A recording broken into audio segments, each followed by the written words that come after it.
Hello everyone, मैं अंजलि शर्मा स्वागत करती हूँ आप सभी का बढ़ाऊं तना मास्टर चैनल पर। So as we all know कि हमने NIOS की जो सीरीज है वो स्टार्ट की हुई है for DSSB and KVS PRT। And हम लास्ट वीडियो में कवर कर चुके थे Macaulay minutes and then Wood's dispatch. तो आज की वीडियो में जो हम कवर करेंगे वो कुछ सारे हमारे कमीशंस हैं, कुछ रिपोर्ट्स हैं। आइए देख लेते हैं कि सबसे पहले हम किसको पढ़ने वाले हैं। हम पढ़ने वाले हैं हंटर कमीशन को। जी हाँ, तो हंटर कमीशन ने जो बहुत ही इंपॉर्टेंट, बहुत ही महत्वपूर्ण यहाँ पे चेंज किया था एजुकेशन सिस्टम में, वो क्या था भाई? वोकेशनलाइजेशन ऑफ एजुकेशन, यानी शिक्षा का व्यवसायीकरण यहाँ पे करने की बात की गई थी। अब शिक्षा के व्यवसायीकरण से हम क्या समझते हैं? दैट मीन्स जो स्कूल करिकुलम है उसमें कुछ ऐसे सब्जेक्ट्स, उसमें कुछ ऐसे प्रैक्टिकल स्किल्स से रिलेटेड सब्जेक्ट्स यहाँ पे ऐड कर दिए जाएंगे, ताकि जो बच्चा है, जो स्टूडेंट्स है यहाँ पे, वो स्कूल से निकलने के बाद कुछ ना कुछ व्यवसाय या फिर वोकेशन जो है करने के लिए उनके पास ऐसी स्किल्स हो जिनसे वो अपना कुछ ना कुछ यहाँ पे व्यवसाय कर सके। तो भाई सबसे पहले बात कर लेते हैं कि 1882 में जो है यहाँ पे हंटर कमीशन को अपॉइंट किया गया था। उसके बाद जो हंटर कमीशन ने पहली बात हमें बोली वो क्या, कि जो हमारा हाई एजुकेशन सिस्टम है, दैट मीन जो हायर स्कूल्स हैं, उनको दो स्ट्रीम्स में यहाँ पे डिवाइड कर देना चाहिए। फर्स्ट क्या, one leading to the university, ऐसे स्कूल्स जो आगे यूनिवर्सिटी बच्चे को जाने में हेल्प करे। एंड दूसरे जो अदर टाइप के स्कूल्स हैं वो क्या हो, commercial, vocational and technical education यहाँ पे बच्चे को प्रोवाइड करे, ताकि यहाँ से हाई स्कूल से निकलने के बाद बच्चे के पास कुछ ऐसी टेक्निकल स्किल्स हो ताकि वो कुछ ना कुछ वोकेशन यहाँ पे अपना स्टार्ट कर सके या किसी ना किसी व्यवसाय में वो एंगेज हो सके। ठीक है भाई, तो नेक्स्ट इसका हाईलाइटेड पॉइंट पढ़ लेते हैं। Neither the public NOR the government appreciated the value of this practical suggestion and the recommendations were totally ignored. बिल्कुल भाई, यहाँ पे ये बहुत अच्छा इन्होंने आइडिया, सुझाव तो दिया था, लेकिन इसको क्या है यहाँ पे प्रैक्टिकली इंप्लीमेंट नहीं किया गया इनकी रिकमेंडेशंस को। तो देखिए भाई, नेक्स्ट पढ़ लेते हैं यूनिवर्सिटी कमीशन।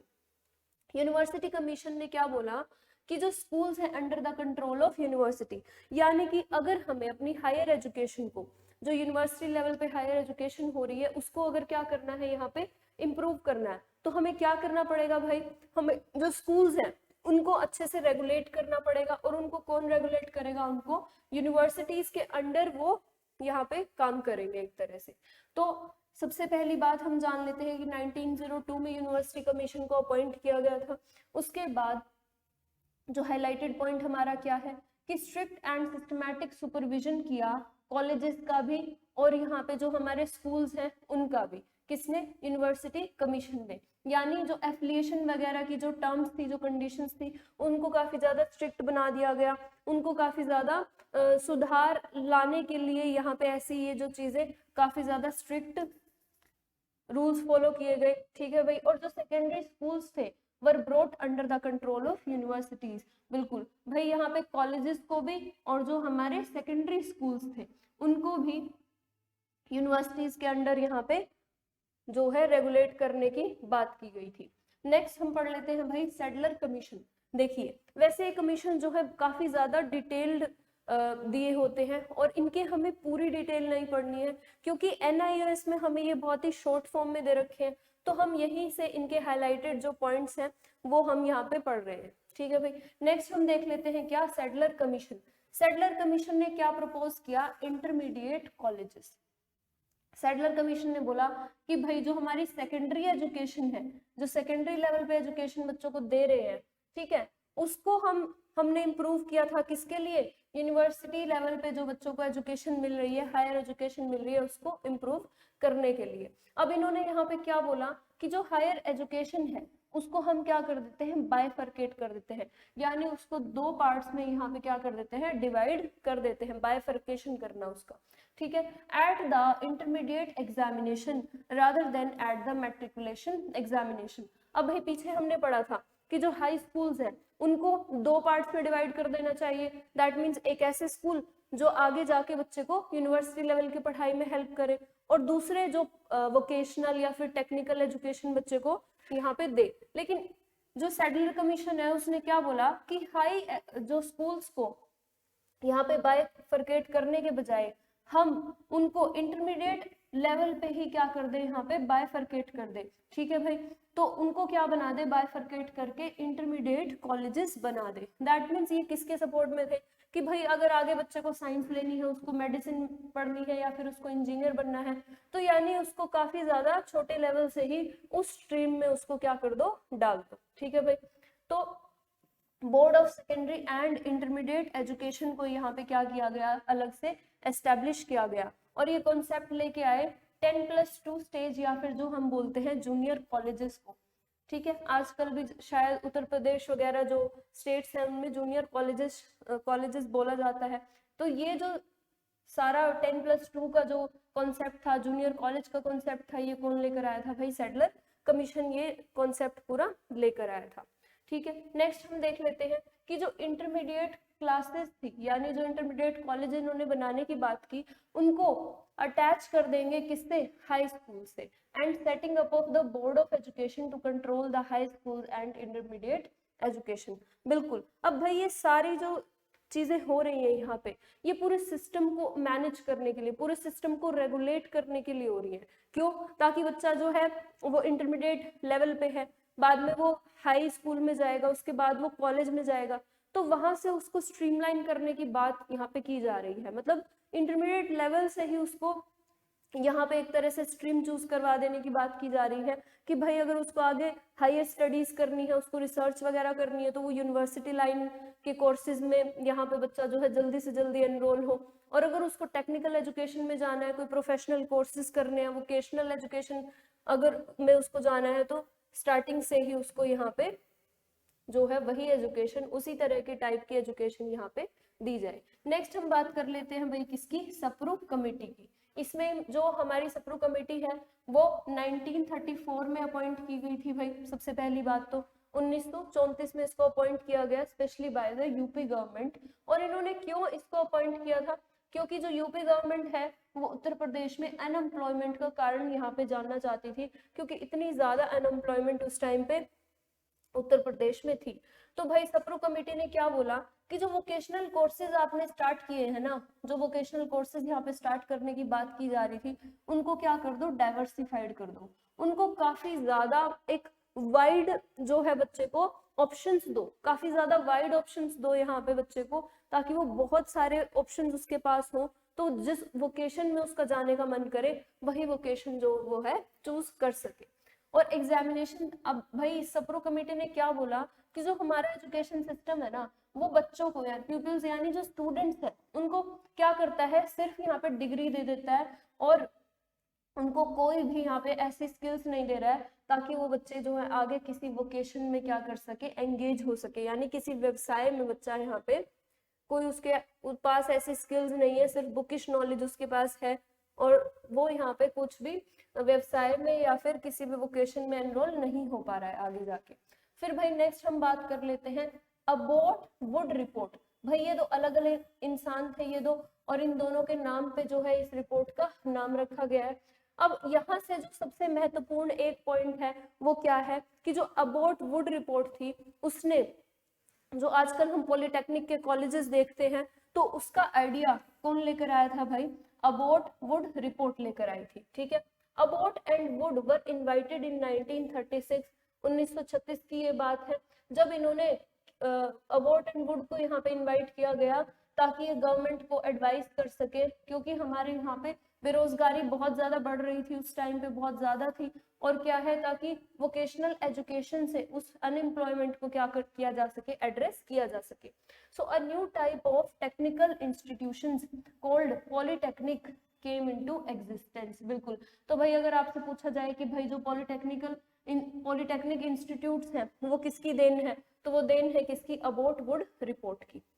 नेक्स्ट आइए डिस्कस कर लेते हैं जाकिर हुसैन कमेटी, या फिर इसके कई नाम है भाई। पहला नाम तो क्या हो गया, जाकिर हुसैन कमेटी। दूसरा इसका नाम हो गया वर्धा स्कीम।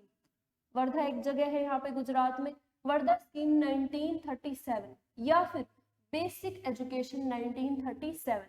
अब भाई ये जो यहाँ पे एक all India conference, all India national educational conference हुई थी वर्धा में, ठीक है। और वर्धा में जब ये कॉन्फ्रेंस हुई थी तो वहां पे महात्मा गांधी जी ने 1937 में प्रपोज किया था क्या, बेसिक एजुकेशन जो स्कीम है, बेसिक एजुकेशन सिस्टम लाने की बात यहाँ पे किसके द्वारा की गई थी? महात्मा गांधी जी के द्वारा की गई थी।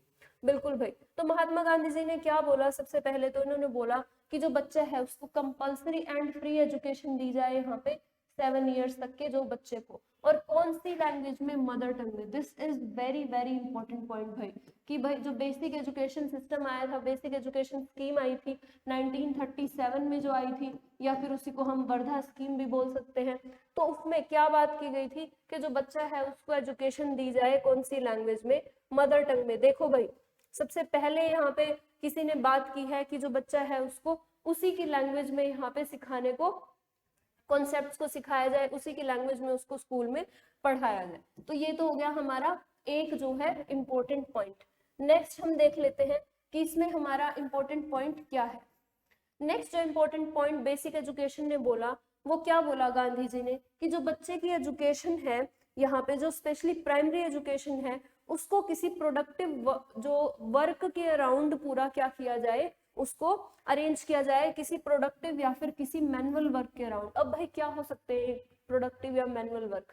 दैट मीन्स गांधी जी क्या यहाँ पे बोल रहे थे? वो बोल रहे थे कि कुछ ऐसे आप, जैसे कि हैंडीक्राफ्ट हो गया, जैसे कि कुछ हमारे आसपास काफी सारी चीजें जो हमारे कल्चर में छोटी छोटी हमारे नेचुरल रिसोर्सेज को यूज करके यहाँ पे जो है बच्चे उनको बना सकते हैं, मैनुअली बना सकते हैं। दैट मीन्स गांधी जी बात कर रहे थे कि बच्चों में काफी प्राइमरी स्टेज से ही उनमें कुछ ऐसी स्किल्स यहाँ पे डेवलप करने की बात हो रही थी ताकि बच्चे सेल्फ सफिशिएंट बन सके, और वो जो पूरा स्कूल का एक सिस्टम है वो भी अपने आप में सेल्फ सफिशिएंट बन सके। कैसे बनेगा भाई? अब बच्चे जो हैंडीक्राफ्ट्स हैं वो बनाएंगे, यहाँ पे स्किल्स उनमें डेवलप हो रही हैं, साथ ही साथ जो वो हैंडीक्राफ्ट्स हैं उनकी हेल्प से उनको या सेल करें या जो भी करेंगे, उसके बाद जो वहां से टीचर की सैलरी है या फिर स्कूल का जो भी यहाँ पे एक्सपेंडिचर है वो खुद से निकल पाएगा। ठीक है, तो this system of education will be self sufficient and gradually will able to cover the remunerations of the teacher, यानी जो टीचर की सैलरी है ना वो भी बच्चों के इन हैंडीक्राफ्ट्स या फिर और भी जो अदर कुछ प्रोडक्टिव वर्क बच्चे यहाँ पे कर रहे हैं उनसे ही निकल जाएगा। अब ये जो कमेटी यहाँ पे भाई सेटअप कर दी गई गांधी जी की बात मानने के बाद, और इस कमेटी के जो चेयरमैन थे वो कौन थे? डॉक्टर जाकिर हुसैन थे, इसलिए इसको डॉक्टर जाकिर हुसैन की कमेटी या फिर रिपोर्ट भी बोला जाता है। वर्धा स्कीम तो इसका नाम है ही, और बेसिक एजुकेशन भी हमने जान लिया कि इसको बेसिक एजुकेशन महात्मा गांधी जी ने कहा, और क्या क्या इसके फीचर्स थे। तो भाई अब देख लेते हैं कि इसके स्कीम के जो फीचर्स थे वो क्या क्या थे। अब यहाँ पे कुछ इंडस्ट्री या फिर कुछ वोकेशन का कॉन्सेप्ट यहाँ पे ये लेकर आए थे, with basic craft as the centre of instruction या फिर सेंटर ऑफ एजुकेशन यहाँ पे हम कह सकते हैं। मतलब काफी छोटी एज में ही बच्चे को कुछ ना कुछ बेसिक क्राफ्ट या कुछ ना कुछ बेसिक ऐसा वोकेशन सिखाने की बात की जा रही है। तो बेसिकली इसको हम क्या बोलेंगे? Work centric education. क्या बोलेंगे भाई? वर्क सेंट्रिक एजुकेशन बोलेंगे। Next, education is to be self supporting to the extent of covering teachers salaries and aims at making pupil self supporting। बिल्कुल भाई, बच्चे जो है स्टूडेंट्स हैं उनको सेल्फ सपोर्टिंग बनने की यहाँ पे, और जो स्कूल का पूरा सिस्टम है वो भी सेल्फ फाइनेंसिंग हो जाएगा। ठीक है, और बच्चे भी जो है वो इंडिपेंडेंट हो जाएंगे एक तरह से काफी ज्यादा छोटी एज में ही। They will learn to earn. बिल्कुल भाई, गांधी जी का कॉन्सेप्ट क्या था? क्योंकि भाई बहुत ज्यादा अनएम्प्लॉयमेंट थी उस टाइम पे भी, आज भी अनएम्प्लॉयमेंट की कमी नहीं है हमारे कंट्री में, तो उस टाइम पे ये कुछ जो है कॉन्सेप्ट्स यहाँ पे इम्प्लीमेंट करने की कोशिश की जा रही थी ताकि यहाँ पे अनएम्प्लॉयमेंट को, बेरोजगारी को क्या किया जा सके, थोड़ा कम किया जा सके। खत्म तो ये नहीं हो सकती। देखो भाई नेक्स्ट क्या है? Learning is closely coordinated with home. अब भाई ऐसी बात, बेसिक क्राफ्ट की जो बात की वो गांधी जी ने क्या की कि भाई ऐसे हमारे जो बच्चे हैं वो काफी कुछ सीखते हैं, अपने घर से सीखते हैं, अपनी कम्युनिटी से सीखते हैं। स्पेशली कुछ ऐसी एक्टिविटीज होती है जैसे विलेजेस में क्राफ्ट्स या फिर कुछ ऐसे ऑक्यूपेशंस हैं जो स्पेशली उन्हीं के एरियाज में परफॉर्म किए जाते हैं, कुछ स्पेशल एरियाज हैं यहाँ पे।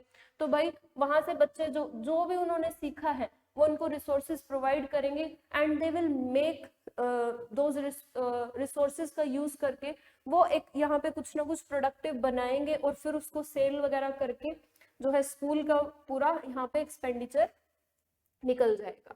The philosophy had a strong impact on the formulation of the educational policies. जो आगे पॉलिसीज बनेंगी भाई इसका काफी ज्यादा स्ट्रॉन्ग इम्पैक्ट रहेगा उन पॉलिसीज पर। तो आइए डिस्कस कर लेते हैं हम क्या, द सार्जेंट रिपोर्ट। जो हमारी नेक्स्ट रिपोर्ट हम पढ़ने जा रहे हैं वो क्या है भाई, सार्जेंट रिपोर्ट है। हमने सबसे पहले फर्स्ट वीडियो में डिस्कस किया था, सबसे पहला जो पहली हमारी टर्म थी दैट इज यूईई। यूईई क्या था भाई, यूनिवर्सलाइजेशन ऑफ एलिमेंट्री एजुकेशन।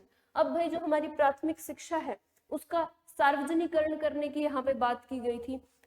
सार्वजनिकरण करने का मीन्स क्या है यहाँ पे, दैट मीन्स जो एजुकेशन सिस्टम है वो हर उस गरीब से गरीब, हर उस बच्चे तक पहुंच पाए जो बहुत ही रूरल बैकग्राउंड में है, या तो कोई बच्चे जो है बिल्कुल आदिवासी एरिया में रह रहे हैं, मतलब हर उस बच्चे तक जो कि यहाँ पे प्राइमरी स्टेज में क्या करता है, लाई करता है, उस तक जो है हमारी एलिमेंट्री एजुकेशन जो है पहुंचनी चाहिए। तो यानी यूनिवर्सलाइजेशन करने की बात की गई कि कोई भी बच्चा यहाँ पे छूटे नहीं। ठीक है, तो देख लेते हैं भाई क्या कहा हमारी जो सार्जेंट रिपोर्ट है उसने।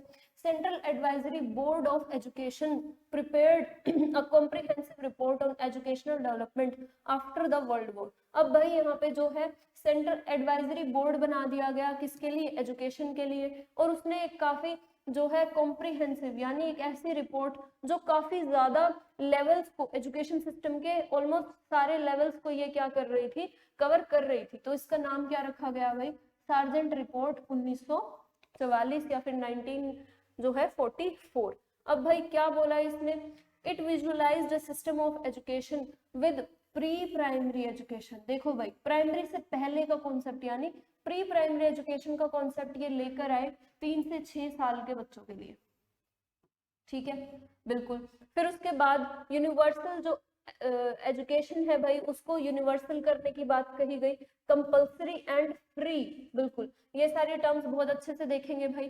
फ्री जो प्राइमरी बेसिक एजुकेशन है सभी बच्चों को वो दी जानी चाहिए। और जो 6 से 11 साल के बच्चे हैं उनको जूनियर बेसिक स्टेज में यहाँ पे रखा गया, और 11 से 14 साल के बच्चों को सीनियर बेसिक स्टेज में यहाँ पर रखा गया था। ठीक है, मिडिल स्कूल स्टेज यहाँ पे यानी जो 8th तक के स्कूल होते हैं, आज भी काफी सारे ऐसे स्कूल होते हैं रूरल एरियाज में भी आपको मिल जाते हैं जहाँ पे जो है बच्चे कम होते हैं, तो वो मिडिल स्कूल तक मतलब मिडिल क्लासेस तक ही 8th क्लास तक वो स्कूल होते हैं। फिर provision should be made for a variety of courses, काफी सारे कोर्सेज के लिए मिडिल स्कूल्स यहाँ पे बना दिए जाने चाहिए। ठीक है, और फिर भाई क्या बोला कि pupils for entry into industrial and commercial occupation as well as into the universities, मतलब ऐसे कोर्सेज को यहाँ पे डिजाइन किया जाए ताकि जो बच्चे हैं तो इंडस्ट्रीज में भी जब वो स्कूल को पास आउट करें वो इंडस्ट्री में पार्टिसिपेट भी कर सके, यानी जो व्यवसाय है और ऑक्यूपेशन है उसमें भी वो यहाँ पे पार्टिसिपेट कर सके। और जो भाई यूनिवर्सिटी लेवल पे आगे हायर स्टडीज करना चाहता है वो जो है यहाँ पे हायर स्टडी कर सके। उसके बाद जो बात आती है क्या, the high school should be of 2 main types. अब यहाँ पे भी सेम बात बोली गई क्या कि जो हाई स्कूल है वो 2 तरह के होने चाहिए। पहले तो एकेडमिक हो जाएंगे और दूसरे कौन से हो जाएंगे भाई, टेक्निकल हो जाएंगे। बिल्कुल हमें पता है कि एकेडमिक स्कूल्स ऐसे होंगे जो आगे फर्दर जिस बच्चे को यूनिवर्सिटी में जाना है, हायर स्टडीज करनी है, तो वो एडमिशन लेंगे एकेडमिक स्कूल में। और जिन बच्चों को यहाँ पे किसी न किसी व्यवसाय में जाना है तो वो किसी टेक्निकल कोर्स में यहाँ पे टेक्निकल स्कूल में क्या लेंगे, एडमिशन लेंगे। भाई इसी हमें कमीशन ने, इसी रिपोर्ट ने हमें बताया कि जो डिग्री कोर्सेज हैं हमारे यानी जो स्नातक के कोर्सेज होते हैं उनको 3 साल का ड्यूरेशन रखा जाए, यानी वो 3 साल की अवधि उनकी रखी जाएगी। ठीक है, और जो एम था हमारा इस ये सब करने का एम क्या था भाई, ऑल राउंड एजुकेशन मिले बच्चों को combined with some preparation of the latter stages for the career. अब भाई ये सारी चीजें क्यों सोची जा रही थी उस टाइम पे, बच्चे पढ़ रहे थे, स्कूल से निकल रहे थे पढ़ के, शिक्षित तो वो थे लेकिन किसी न किसी व्यवसाय में यानी किसी न किसी वोकेशन में वो एनरोल कर पाए, वो उसमें एंगेज हो पाए, वैसी स्किल्स उनके पास नहीं थी। तो वो स्किल्स डेवलप करने के लिए ये सारा जो है काम किया जा रहा है। ठीक है भाई, और यहाँ पे बोला गया कि जो मदर टंग है उसका हाई स्कूल्स में as a medium of instruction यहाँ पे उसको यूज किया जाना चाहिए। तो क्योंकि भाई ये बहुत ही ज्यादा कॉम्प्रिहेंसिव रिपोर्ट थी तो इसने फिजिकली एंड मेंटली हैंडीकैप बच्चों को भी यहाँ पे इनके एजुकेशन के लिए भी प्रोविजंस बनाए थे। इन्होंने कंपल्सरी फिजिकल एजुकेशन के लिए भी प्रोविजन बनाए, सोशल एंड रिक्रिएशनल एक्टिविटीज के लिए भी यहाँ पे जगह दी गई करिकुलम में। सोशल एंड रिक्रिएशनल एक्टिविटीज, यानी जो सामाजिक और रिक्रिएशनल एक्टिविटीज ऐसी होती हैं भाई जिनसे जो बच्चा है वो काम करके बहुत ज्यादा खुश हो जाता है, वो एक तरह से रिफ्रेश फील करता है, ऐसी एक्टिविटीज। या फिर जो समाज के भले के लिए सोशल जो वर्क होता है वो किया जाएगा, ठीक है। फिर यहाँ पे भाई डिपार्टमेंट ऑफ एजुकेशन एस्टेब्लिश करने की बात कही गई, कहाँ पे, सेंटर और स्टेट्स में, दोनों जो जगह है यहाँ पे डिपार्टमेंट ऑफ एजुकेशन बनाए जाएंगे। तो ये सबसे पहली सबसे कॉम्प्रिहेंसिव रिपोर्ट थी, यानी बहुत सारे जो स्टेजेस को, लेवल्स को यहाँ पे एजुकेशन सिस्टम के कवर कर रही थी। कौन कौन से लेवल को, प्री प्राइमरी के बारे में भी इसने बात की, प्राइमरी के बारे में भी, हाई स्कूल्स के बारे में भी, यूनिवर्सिटी लेवल के बारे में भी बात की, technical, vocational and professional education के बारे में भी बात की। तो जो भाई पूरा हमारा एम था यहाँ पे इस रिपोर्ट का, वो क्या था, एक प्रोडक्टिव एजुकेशन सिस्टम बनाना, ताकि जो बच्चा है वो स्कूल से निकलने के बाद उसके पास कुछ ना कुछ ऐसी स्किल्स हो, कुछ ना कुछ ऐसे उसके पास पोटेंशियल हो, कैपेबिलिटीज हो, ताकि वो अपना कोई ना कोई व्यवसाय खोल सके, या फिर वो किसी टेक्निकल इंस्टीट्यूट में, किसी इंडस्ट्री में वो क्या कर सके, वहां पे एज अ मैनेजर या जो भी है वो टेक्निकल पोस्ट पे वो काम करने के यहाँ पे केपेबल हो जाए। तो ठीक है भाई, आज की इस वीडियो में इतना ही। मिलते हैं आपसे इस NIOS की सीरीज में कुछ इसकी जो आगे बेहतर आने वाली वीडियोस है उनमें।